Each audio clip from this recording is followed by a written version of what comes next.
The marble floors of the Biltmore Hotel in downtown Los Angeles still catch the light the way they always did. Even now, in the quiet hours when the city outside has already moved on, the lobby holds a strange refusal to disappear. Chandeliers hang like frozen constellations above a space that once knew the weight of presidents, film stars, and foreign dignitaries. But today, the footsteps are sparse, measured, almost cautious, as if the building itself has asked to be left alone. There is a silence here that does not feel empty.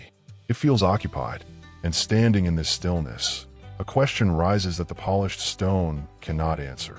How does a place built to embody permanence begin to lose its hold on time? Who decides when a monument of ambition becomes a relic of memory? And more unsettling still, why was nothing done to stop it from fading in the first place? The Biltmore does not respond. It only endures. To understand this silence, you have to imagine what it replaced. In the early 1920s, this ground was not quiet at all. It was a declaration, a promise carved into the skyline of a city that believed it was becoming the center of the world. Los Angeles was swelling with motion, oil wealth, rail expansion, the explosive rise of the film industry. And the idea of a grand hotel was not simply hospitality. It was identity. The men behind it spoke in the language of permanence. Builders, financiers, architects from the firm Schulze and Weaver, names now etched into the architectural memory of New York and beyond, were summoned westward to create something that would rival anything on the continent. Not just a hotel, but a stage upon which Los Angeles could perform itself to the world. They chose Pershing Square as its anchor, the city's nervous center, the place where ambition and uncertainty intersected every day beneath the California sun. When the Biltmore opened its doors in 1923, the reaction was immediate and almost disbelieving. A reporter for the Los Angeles Times wrote that it felt less like entering a building than entering a different era entirely, a line preserved in archives that still try to capture the shock of that first impression. Guests spoke of ceilings that seemed impossibly high, corridors that softened footsteps into whispers, and a ballroom that made ordinary movement feel like ceremony. It was not just luxury, it was scale used as persuasion. Inside those early years, the hotel became a mirror for a city trying to convince itself of its own destiny. Film studios hosted private gatherings in its rooms. Political figures passed through its revolving doors with the weight of decisions that would shape a growing nation. The walls absorbed languages, negotiations, and celebrations in equal measure. And yet, even in its brilliance, something more complicated was already taking shape beneath the surface. The Biltmore was built at a moment when Los Angeles was also defining who it would exclude from its vision of progress. Segregation shaped who could enter certain spaces, who could stay, and who could only pass through a service. The hotel's elegance rested, in part, on systems that remained unspoken in its marble reflections. Wealth moved freely through its halls. Labor did not. A housekeeper's recorded testimony, preserved in a 1930s labor archive, describes the early mornings before guests awakened. We learned the rhythm of silence before we ever learned the rhythm of speech. The building was beautiful only when no one noticed us inside it. Her words remain one of the few surviving human accounts of the invisible architecture that sustained the hotel's perfection. This was the paradox at the heart of the Biltmore. It was both a symbol of aspiration and a structure maintained by absence. As the decade progressed, the hotel's reputation expanded beyond Los Angeles. International guests arrived by train and later by air, stepping into a world that seemed insulated from the disorder outside. The Crystal Ballroom hosted galas that lasted until dawn. In 1928, during a high-profile political convention held nearby, newspapers recorded that entire delegations chose to remain inside the Biltmore for days, conducting negotiations without leaving its doors. The hotel was no longer just part of the city. It was a city within the city. But permanence is never as stable as it appears. And even in its early triumphs, there were subtle shifts, changes in ownership, adjustments in management, the slow recalibration of priorities as profit and preservation began to drift apart. The building responded in ways only time can reveal. Carpets wore differently. Service patterns changed. The rhythm of grandeur began to thin at its edges. Still, for a long while, none of it was visible enough to name. The Biltmore remained what it had always been, a promise in stone and gold. And yet promises, no matter how grand, are only as strong as the will to maintain them. In the reflections of its lobby mirrors, the city outside continued to transform. Los Angeles grew outward, faster than any of its early architects could have imagined. New districts rose, new hotels emerged, the center of gravity began to shift. And inside the Biltmore, the question that would define its future was already forming, though no one spoke it aloud. How long can a place remain the future before it becomes the past? The building does not answer. It never does. Before the Biltmore ever existed, Los Angeles was already arguing with itself. In the early years of the 20th century, the city was not yet a destination in the way it would later claim to be. It was a settlement in acceleration. Rail lines cut through dry basins and orange groves. Oil derricks rose like mechanical weeds along the horizon. Dust, commerce, and ambition moved through the same streets without clear separation. Pershing Square, then called Los Angeles Park, sat at the center of it all, a patch of planned order surrounded by a city that still felt unfinished. Streetcars clanged past it in uneven rhythm. Men in suits crossed paths with laborers, still carrying the smell of construction dust on their clothes. The city was building itself faster than it could understand what it was becoming. And in that uncertainty, a belief began to take shape among its wealthiest architects of progress. Los Angeles needed gravity. Not physical gravity, social gravity. A center that could pull the city's scattered ambitions into something that resembled permanence. Hotels, in that era, were not only places to sleep. They were statements. In New York and Chicago, grand hotels had already become instruments of civic identity, proof that a city had arrived on the world stage. Los Angeles, still treated by Eastern financiers as a speculative frontier, lacked such a symbol. The idea of the Biltmore was born from that absence. John McEnany Bowman, the driving force behind the Bowman-Biltmore hotel chain, understood this language of prestige better than most. He was not an architect in stone, but an architect of atmosphere, someone who built not only buildings, but expectations. His vision was simple and absolute. If Los Angeles wanted to be taken seriously, it needed a hotel that could outmatch the old capitals in scale, refinement, and spectacle. To achieve it, he partnered with a network of Eastern investors and institutions that saw Los Angeles not as a cultural home, but as an expanding ledger of opportunity. Money moved westward with cautious optimism. It always did in boom cities. The chosen site was Pershing Square, already burdened with symbolic weight. It had been reshaped multiple times in its short existence, as if the city could not decide what kind of public center it deserved.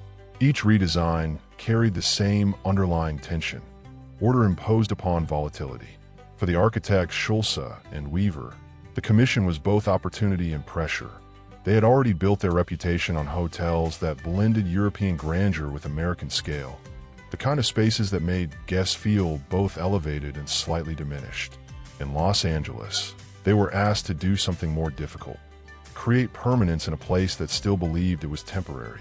A Los Angeles Times editorial from 1921 described the project in language that now reads like prophecy. This structure will stand as evidence of what our city believes itself to be. The sentence carried both pride and anxiety. It was not a description of reality. It was a declaration of intention.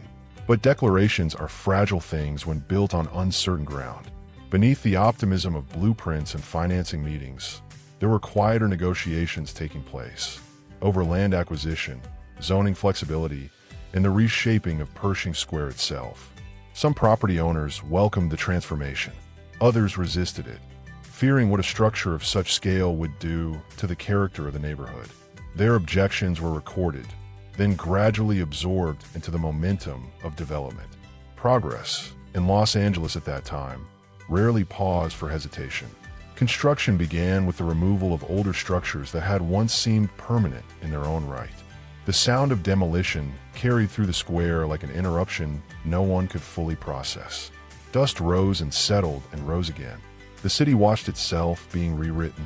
Workers arrived in shifts that followed no public ceremony. There was no single moment when the Biltmore began to exist. Only a gradual accumulation of steel, stone, and intention. Among the few surviving accounts from labor archives is a brief note written by a foreman overseeing early excavation work. He described the site as a place where the ground never stayed still for long, as if it remembered other versions of itself. It is a sentence that reveals more than it intends. Even the soil seemed uncertain about what was being asked of it. Financially, the project reflected the contradictions of its era. The same economic optimism that fueled Hollywood expansion also encouraged large-scale architectural ambition. Credit flowed easily through institutions eager to attach themselves to the mythology of the West. Risk was not avoided, it was aestheticized. For Bowman, the hotel was never merely a building. It was a proof of concept, that Los Angeles could be refined without losing its sense of expansion, that it could host a world without fully belonging to any established tradition. But there was an unspoken tension in that ambition. To make a city appear cosmopolitan, something else must be quietly rearranged beneath it. Labor systems, social boundaries, who is allowed to occupy space, and in what capacity. The Biltmore's design plans reflected this reality without stating it. Service corridors were hidden from public view. Staff movement was engineered for invisibility. The experience of luxury depended upon the disappearance of those who produced it. A second archival account, recorded in a 1922 city planning hearing, captures a small but revealing moment. A local resident questioned the scale of the project, asking whether the city was building for its citizens or for imagined visitors who will never learn what we have given up to host them. The statement was dismissed at the time as sentimentality. It now reads as something closer to diagnosis. As the structure rose above Pershing Square, it began to cast a literal shadow over the surrounding streets. Afternoon light shifted differently around it. People walking nearby described the sensation of passing through changing air pressure, as if the building was already altering the city's atmosphere before it was completed. Inside boardrooms, however, the focus remained fixed on completion dates, cost overruns, and prestige positioning. Every delay was treated as a temporary obstacle in a larger certainty that the hotel would succeed because it had to. And yet, even during its construction, there were moments when that certainty felt less stable than intended. Steel frameworks revealed themselves briefly before being covered again. Floors appeared in unfinished states, exposed like open thoughts. For those who worked on the building daily, there was a strange intimacy in watching it form, not as a finished object, but as a series of decisions accumulating into inevitability. By the time the exterior neared completion, the Biltmore already existed in the public imagination as something larger than its physical structure. Newspapers published speculative descriptions of its interiors before they were fully completed. Society pages in eastern cities referred to it as if it were already operational. In that sense, the hotel was complete long before it opened. What remained was only the final alignment of expectation and reality. But expectations, once set in motion, do not remain still. They begin to demand fulfillment. And fulfillment, in a city built on acceleration, is never the end of the story. The Biltmore opened into a city that no longer needed convincing. By the mid-1920s, Los Angeles had begun to understand itself as something more than a frontier of expansion. It had become a destination of constructed certainty, its identity built as much from imagination as from infrastructure. The streets around Pershing Square were no longer just pathways through an unfinished city. They were corridors of arrival. And at the center of them stood the hotel that now defined the skyline's sense of seriousness. Inside the Biltmore, the first years after opening did not feel like beginning. They felt like confirmation. The lobby was not simply entered. It was absorbed.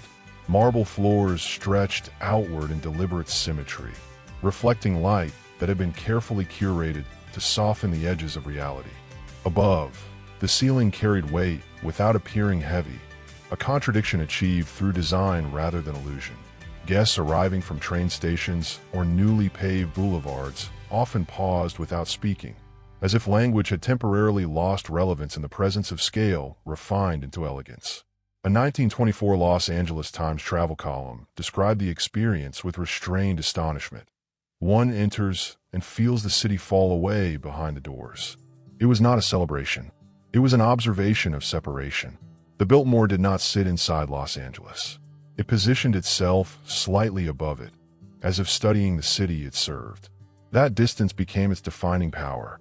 In the Crystal Ballroom, evenings unfolded with a precision that made time feel structured rather than passing.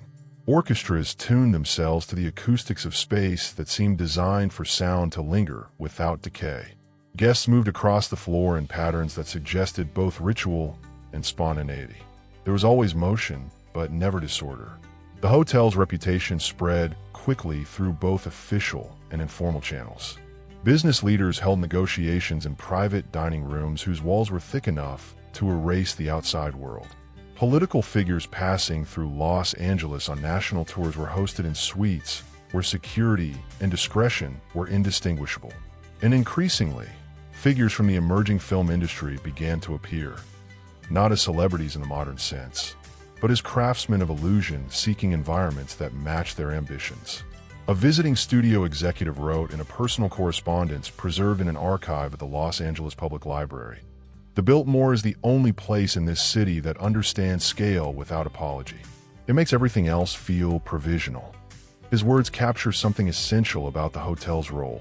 It did not merely accommodate power. It refined its self-perception. But the true life of the hotel was never confined to its public rooms. Behind the ballroom walls and beneath the grand staircases, another system moved in silence. Corridors designed for staff-connected kitchens, service elevators, and storage spaces in a network that remained invisible to guests. The architecture of luxury depended on this separation. One world seen, another erased. A chambermaid's oral testimony, recorded decades later in a labor history project, describes her first night working inside the building. You learned quickly that the hotel had two faces. One for those who entered through the front doors, and one for those who kept it from collapsing into itself. Her account carries no embellishment, only recognition. It was during these years that the Biltmore became a stage not only for the city's elite, but for the city's self-image. Banquets hosted civic leaders who spoke of Los Angeles as if it were already a finished idea. International delegations passed through its halls, remarking on its combination of modern efficiency and ornamental grandeur. The hotel became a reference point for what the city wanted to be believed about itself. Young, but not inexperienced. Ambitious, but not unstable. Even the building's silence became part of its reputation. Unlike the streets outside, it did not feel chaotic. It absorbed noise rather than producing it. Conversations softened as they moved through its corridors. Footsteps seemed to understand their own restraint. Outside, Pershing Square remained in constant negotiation with itself. Vendors, commuters, and passers-by moved through its edges, always aware that something larger was watching from behind the hotel's facade. The square did not disappear, but it was redefined. In 1927, a visiting journalist noted in a syndicated column that Los Angeles appears to have constructed, at its center, a room in which it rehearses its own future. The sentence circulated widely. Few understood how literally it described the Biltmore's function. The hotel also became a site of memory-making for the film industry as it began to consolidate its presence in the city. Early studio gatherings and promotional events were occasionally held in its private rooms, where lighting and acoustics allowed for controlled presentation long before modern media architecture existed. Actors and producers passed through without the permanent recognition that would later define Hollywood celebrity culture, but the hotel absorbed their presence nonetheless. A surviving guest registry entry from 1928 lists a visiting studio orchestra, a European trade delegation, and a state political committee all arriving within the same week. The overlap is not accidental in meaning. It reflects the convergence the hotel made possible. Art, commerce, and governance occupying adjacent space without apparent friction. Yet what made the Biltmore most powerful during its peak was not its events, but its continuity. It did not need to announce itself each day. It simply resumed. Morning light entered through tall windows and settled across empty tables before staff restored order for the next cycle of arrivals. The building did not reset. It continued. Even in its most luxurious moments, there was a sense of mechanism beneath the elegance. The hotel functioned like a living system, sustained by repetition rather than spontaneity. Guests rarely saw this structure directly, but they felt its stability in every uninterrupted service, every precisely timed arrival of food, every corridor that always seemed to lead where it was meant to. And still, beneath the surface of this golden period, time was accumulating in ways no one fully registered. The city outside was expanding faster than its centers could stabilize. New hotels, new districts, new forms of prestige were emerging across Los Angeles, each claiming a portion of attention that once belonged to singular institutions like the Biltmore. The illusion of centrality began to fragment, though slowly enough that it remained unspoken. Inside the hotel, there were no visible signs of decline, only subtle adjustments, changes in management philosophy, slight reconfigurations of service standards, the quiet recalibration of what luxury needed to mean in a city that was no longer trying to prove its existence, but to multiply it. Still, for those who lived or worked within its walls, the Biltmore in its prime felt less like a building and more like a held breath, sustained, controlled, and unbroken for as long as collective belief could maintain it. And belief, like architecture, requires maintenance. It requires attention. It requires time, all of which, eventually, begin to move elsewhere. By the time the Biltmore reached its height, its beauty had already learned how to hide what made it possible. To stand in its lobby during the late 1920s was to experience a kind of architectural certainty. Marble polished to a reflective calm, light filtered through engineered symmetry. Even silence felt designed. But beneath that composure, something less visible was being maintained, something that did not appear in brochures or architectural praise, or the polished language of civic pride. The hotel was not only a symbol of Los Angeles ambition, it was also a system of arrangement. Who was seen? Who was not? Who served? Who was served? And what each of those positions cost. In its early decades, the Biltmore operated within the rigid social codes of its time, codes that shaped access as quietly as architecture shaped movement. Certain rooms were not simply private, they were structurally reserved. Certain guests were not simply welcomed, they were anticipated. And certain workers were not simply employed, they were positioned into invisibility as a requirement of the experience itself. A municipal hospitality report from the 1930s, preserved in city archives, describes hotel labor in neutral terms. Efficient rotation of service personnel ensures uninterrupted guest perception. The language is clinical, but what it describes is human disappearance made operational. Behind the polished front corridors, staff moved through service tunnels designed to minimize overlap with guests. Elevators were separated, stairs were hidden, timing was everything. A delayed tray, a visible conversation, a misaligned schedule. Each could fracture the illusion that the hotel sustained about itself. One of the earliest recorded testimonies comes from a bell attendant interviewed decades later in a labor history oral archive. His memory is precise, not nostalgic. "You didn't walk the hotel," he said. "You passed through its edges. The guests lived inside it. We lived around it. That was the difference no one ever said out loud." His words reveal a geometry of separation that no architectural drawing fully admits. And yet labor was only one layer of the structure's hidden logic. Los Angeles in this era was a city still negotiating who it would allow into its vision of modernity. The Biltmore, as one of its defining institutions, reflected those negotiations in practice rather than in statement. Access was shaped by codes that were rarely written down but widely understood. Segregation did not always require signage when it could be enforced through custom, discretion, and institutional habit. A 1931 letter from a black traveling musician, preserved in a private correspondence collection, describes being redirected upon arrival despite having a confirmed reservation. "They did not refuse me directly. They only made the space around my name impossible to occupy." The phrasing is restrained, but its meaning is not. The hotel did not always exclude with force. It often did so with structure. Even in moments of celebration, this logic remained embedded. Public events were carefully curated, private gatherings even more so.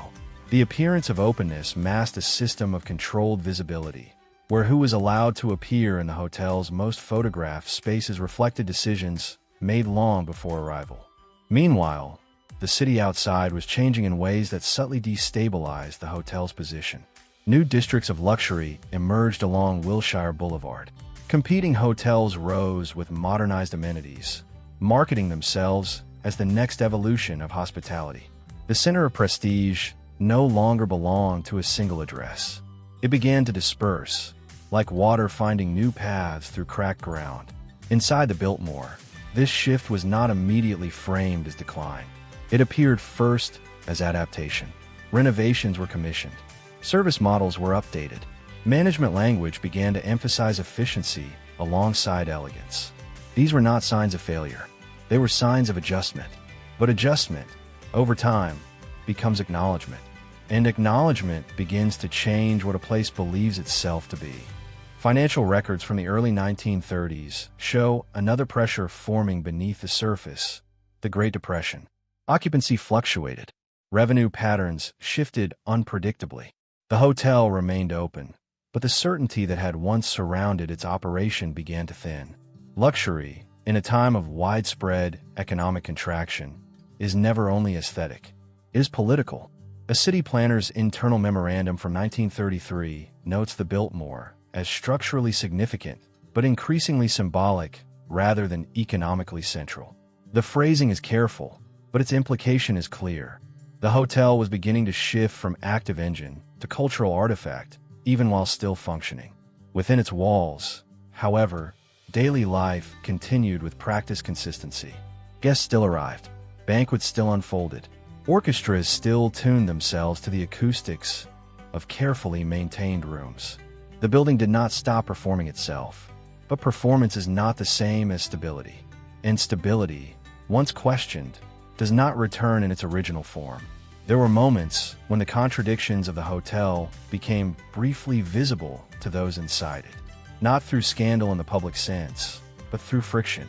A service delay revealing overextended staff, a private disagreement between management and labor quietly recorded in union correspondence, a guest remarking on the absence of certain faces from visible roles within the hotel's public spaces.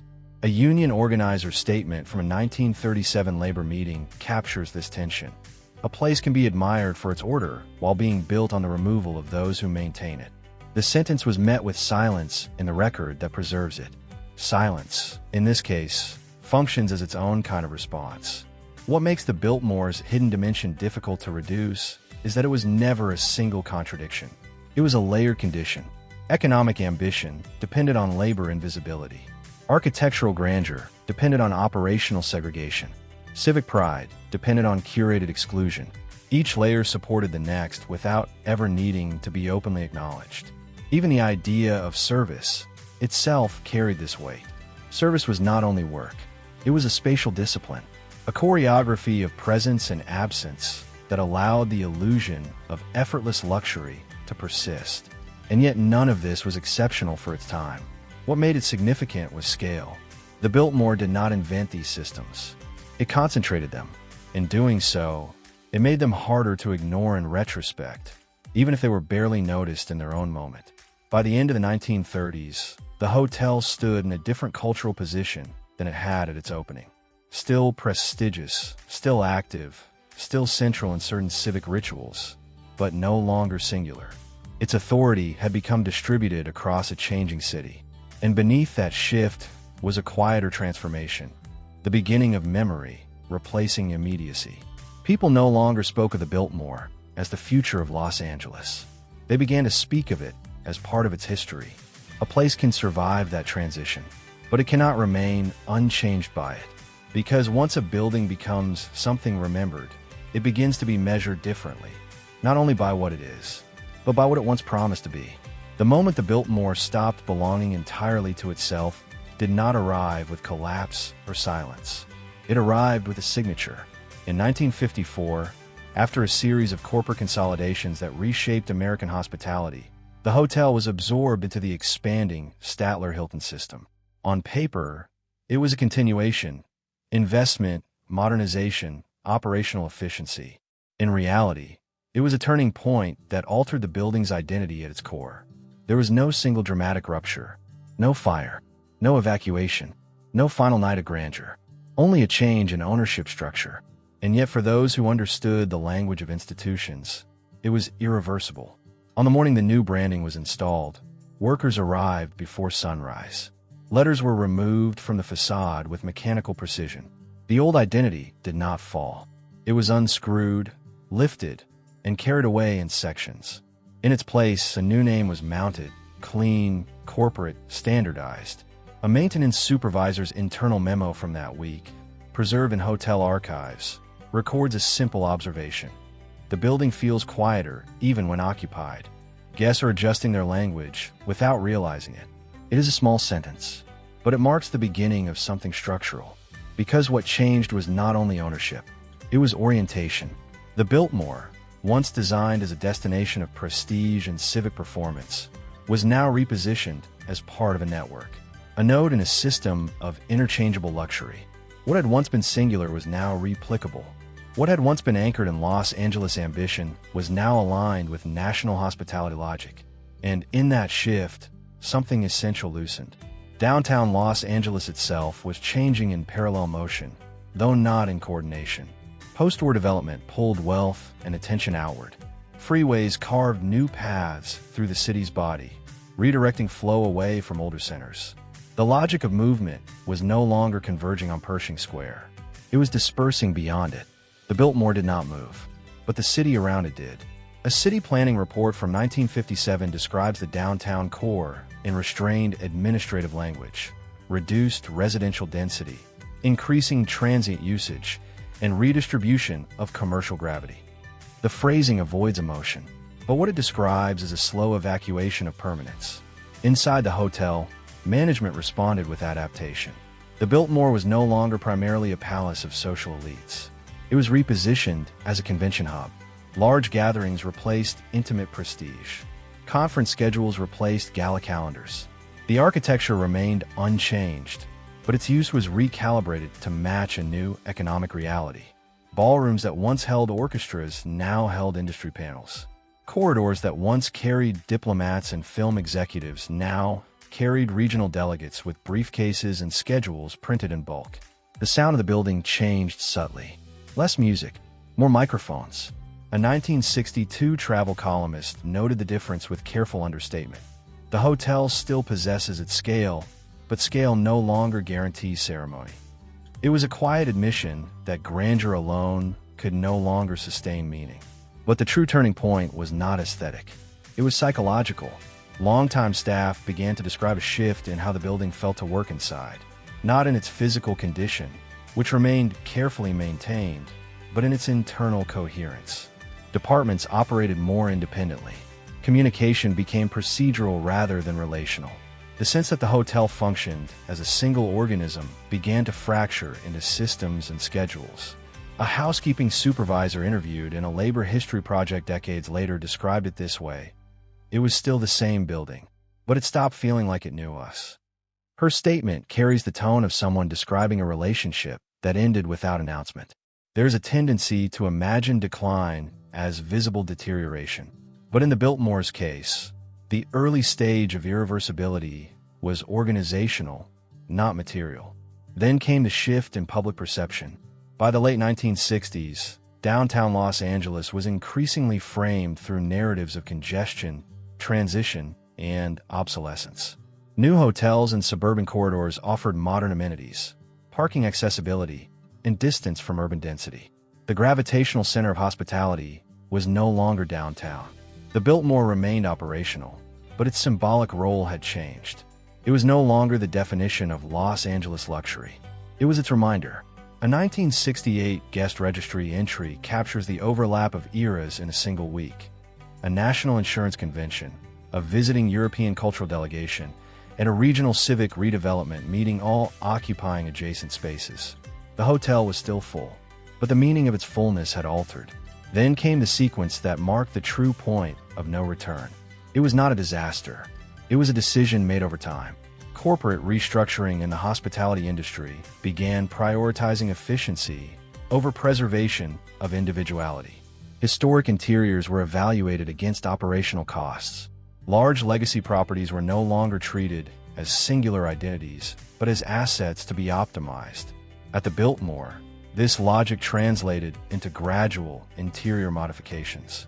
Lighting systems updated, carpeting replaced, service areas reorganized for throughput.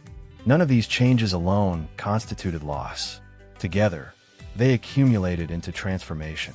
A 1973 internal renovation proposal contains a line that now reads like a quiet verdict.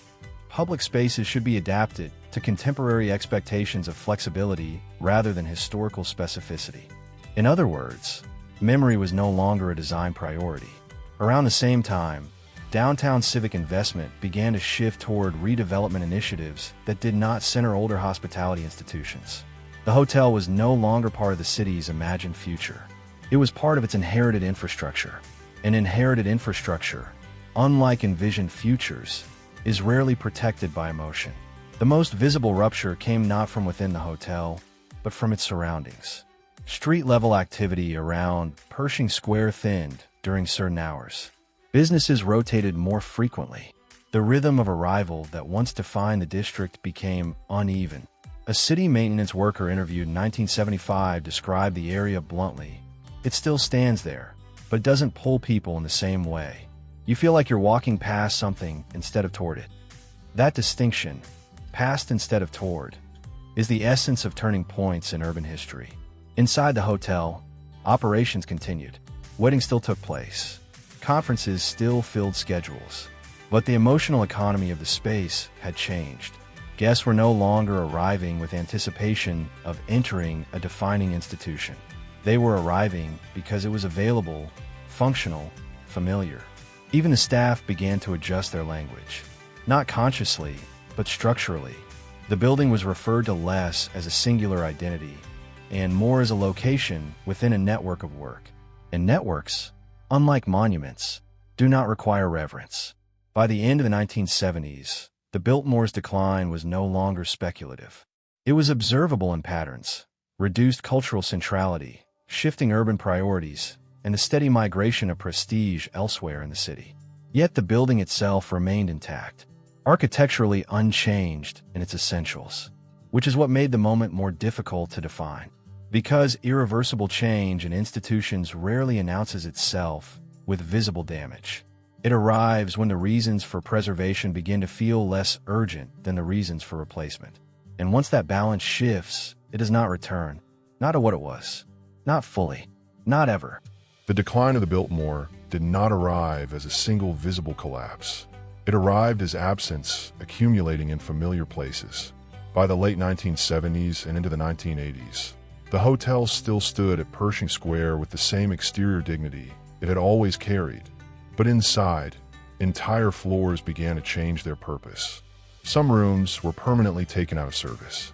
Entire corridors were rerouted during renovation cycles that stretched longer each time, as if the building itself was being slowly rewritten rather than maintained. Guests who returned after years away often described the same sensation. Not that the hotel had become different, but that parts of it had become unreachable. A former front desk clerk, interviewed in a 1980s hospitality labor archive, described it with quiet precision. You stopped thinking of it as one hotel. It became a set of working zones. Some alive, some paused, some you just didn't talk about anymore. His words describe not decay, but fragmentation. The Biltmore was still operational, but it was no longer continuous. Downtown Los Angeles in this period was undergoing its own parallel contraction of attention. The Civic Center remained active, but the gravitational pull of the city had moved outward, toward new financial districts, suburban hotel clusters, and freeway-linked commercial zones that redefined convenience as distance from the historic core. Pershing Square, once the symbolic center of arrival, now felt increasingly like a place people passed through rather than toward. Inside the hotel, management decisions reflected this shifting reality. Large convention bookings became the primary economic engine. Smaller luxury experiences, the kind that once defined the Biltmore's identity, were reduced or consolidated. Staff schedules were reorganized around efficiency metrics rather than ceremonial rhythm. A 1982 internal operations memo described the priority in unembellished terms: maximize occupancy throughput across divisible event spaces. It is language that leaves no room for atmosphere, only function. And yet, for those who worked inside the building, atmosphere did not disappear. It simply became harder to recognize as shared. Housekeeping staff described early morning shifts where entire sections of the hotel felt untouched, not because they were unused, but because they were no longer part of the same daily circulation. The building no longer moved as one system. It moved as overlapping routines. One housekeeper, in a recorded oral history, recalled walking through a ballroom that had not been used in weeks. The silence wasn't empty. It was stored, like it had been waiting for someone to remember it. Her phrasing captures something essential about institutional decline. It is not noise that disappears first. It is memory that stops being activated. By the mid-1980s, financial pressure across downtown hospitality intensified. Aging infrastructure required costly maintenance. Newer hotels competed with modern amenities and suburban accessibility. The Biltmore's historical prestige, once its greatest asset, now required justification in economic terms that did not favor preservation. Renovation became the primary strategy of survival. But renovation, in this context, was not restoration. It was adaptation under constraint. Entire sections of interior design were stripped and replaced. Decorative elements were removed not because they had lost meaning, but because they no longer aligned with operational models. Carpets were changed, lighting systems modernized, service pathways reconfigured to reduce labor overlap. During one major renovation phase, archival contractor notes describe controlled removal of legacy interior structures to allow for standardized spatial reconfiguration. The phrase controlled removal is where the emotional reality hides in plain sight. For workers on site, however, there was nothing abstract about it. A construction supervisor involved in interior refurbishment during this period recalled the sound of dismantling as continuous and unceremonious. You didn't hear destruction. You heard adjustment, walls coming apart like they were being unlearned. His description avoids drama. That is what makes it devastating. Furniture that had once been part of carefully curated public rooms was removed in sections. Decorative ceilings were exposed, inspected, and altered. The hotel's identity was not erased. It was edited, and editing, unlike destruction, leaves traces of intention behind. Throughout these changes, the Biltmore remained open. Weddings still occurred. Conferences still filled schedules. Tour buses still arrived with visitors seeking a glimpse of historic Los Angeles. But the experience had shifted. What once felt like entry into a defining civic space now felt like movement through layered history that no longer resolved into a single narrative. A 1990 travel writer noted the contradiction. The hotel is still grand in scale, but its grandeur now feels archival rather than immediate. The sentence captures the essential tension of the period. The building had not lost its form. It had lost its center of meaning. Behind the public continuity, labor conditions also reflected the pressures of transition. Staffing levels fluctuated. Roles were consolidated. Long-term employees retired or were reassigned. Institutional memory thinned as experienced workers left and were replaced by shorter-term contracts. A union representative statement from a 1991 labor meeting recorded a growing concern. We are maintaining a building that remembers more than the people currently working inside it. It is an observation that reframes the hotel not as object, but as memory system. And memory systems do not remain neutral when their maintenance is disrupted.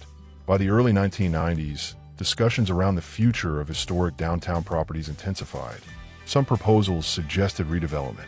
Others proposed preservation through adaptive reuse. The Biltmore became part of a broader debate about whether historic hospitality spaces could remain economically viable without losing their identity entirely. Within the hotel, these debates were not abstract.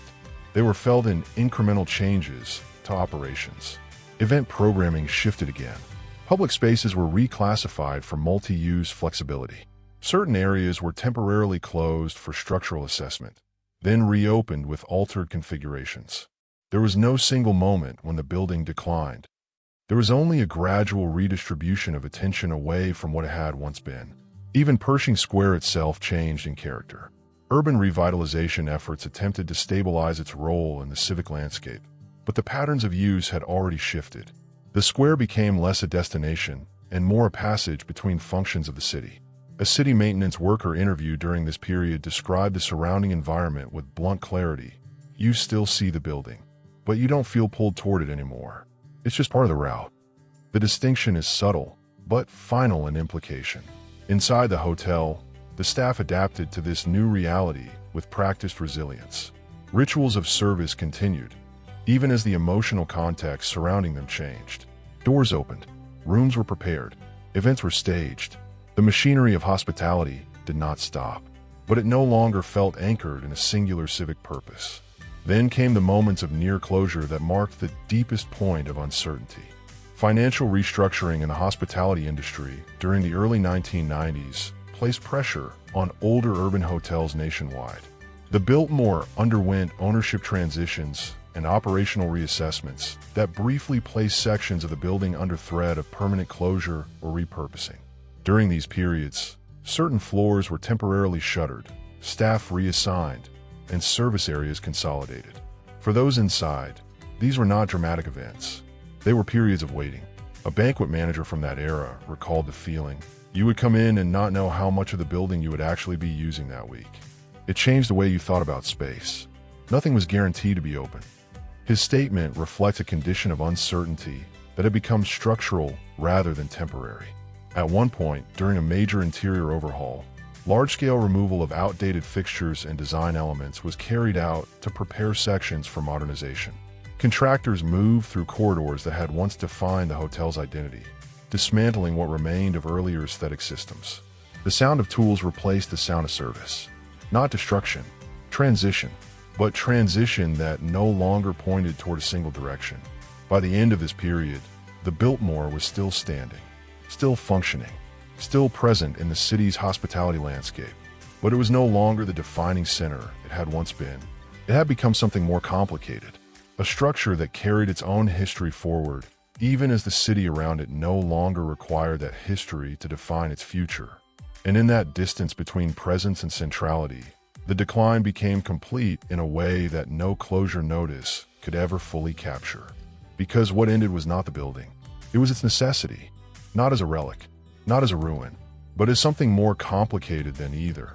A structure that has survived the erosion of its own certainty. Step outside onto Olive Street today, and the city does not stop for it. Traffic moves in layered currents. Glass towers reflect sunlight that has long since shifted the center of gravity away from this older axis of Los Angeles. And yet, if you pause in front of the entrance, there's still a sense, subtle, almost reluctant, that something once decisive happened here. Something that shaped the city before the city learned to outgrow it. Inside, the marble still carries the weight of footsteps. The chandeliers remain suspended in their careful geometry. Renovations have softened some edges, adapted others, but the core language of the building is still readable if you know how to look. It speaks in proportions rather than words, in scale rather than statement. But memory does not live in architecture alone. It lives in what the architecture no longer demands. The Biltmore once demanded attention simply by existing. It organized social life, civic ambition, and cultural imagination around its presence. Presidents stayed here. Film executives negotiated here. Orchestras performed in rooms designed to hold sound, like an event rather than an echo. It was not just a hotel. It was a definition of arrival. Now, it exists within a different logic. One where attention is distributed, where prestige is decentralized, where history is something to be preserved rather than gathered. A modern guest walking through the lobby may feel none of the weight it once carried, or they may feel it only briefly, like a flicker they cannot fully place. That is how institutions survive their own transformation, not through continuity of meaning, but through fragments of recognition that remain unclaimed. A historian writing for the Los Angeles Conservancy once described the building in a preserved essay as a layered document of ambition that outlived the clarity of the ambition itself. The sentence is restrained, but it contains the full paradox. The hotel remains visible because what it once meant cannot be fully removed. But what does it mean now? That question does not have a single answer, only overlapping ones. It is a functioning hotel, a preserved landmark, a convention space, a piece of urban history embedded in the ongoing metabolism of Los Angeles. It serves the present while carrying the sediment of its past in every corridor it has not fully redesigned. And beneath that, something more difficult to name, a record of decisions made over decades, each one reasonable in its moment, each one contributing to a slow redefinition of what the building could still be. There is a tendency, when looking at places like the Biltmore, to imagine loss as a single event, a closing, a demolition, a final night of occupancy followed by silence. But that is not how this story resolves. There was no final night. There was only continuity without centrality. The shift from being essential to being available, from defining a city's image to existing within it. And that shift raises a question that extends far beyond one building. Why do cities allow their most symbolic places to become secondary to the systems that once depended on them? The answer is not simple neglect. It is change in priorities distributed across time. Economic, cultural, infrastructural. The movement of value away from fixed monuments toward flexible networks. The replacement of singular identity with scalable experience. The Biltmore did not fail to adapt. It adapted too well to a world that no longer required singularity. And in that success, it lost the conditions that once made it indispensable. A hotel bell once marked arrivals that felt like events. Now arrivals are procedural. A ballroom once held gatherings that shaped public life. Now holds conferences that document it. The architecture remains capable of grandeur, but grandeur no longer organizes the city around it. And yet, standing here, it is difficult to reduce the building to decline, because it has not disappeared. It has persisted. Persistence is not the same as survival in the way we usually imagine it. Survival suggests resistance. Persistence suggests continuation without protection. The Biltmore persists because the city still uses it, still passes through it, still finds utility in what it offers. But utility is not the same as reverence, and reverence is what once made it central. The final question, then, is not about the building alone. It is about the system that surrounds it. What does a city choose to preserve at the center of its attention? And what does it quietly relocate to the margins when something newer demands the spotlight? The Biltmore remains standing, but standing is not the same as being held in place by collective intention. It is simply what happens when nothing has yet required its removal. And so the building endures, not as a conclusion, but as an open condition, an architectural memory, still functioning inside a city that has already moved its future elsewhere. And as you leave Pershing Square, the question does not stay behind in the marble or the chandeliers. It follows you.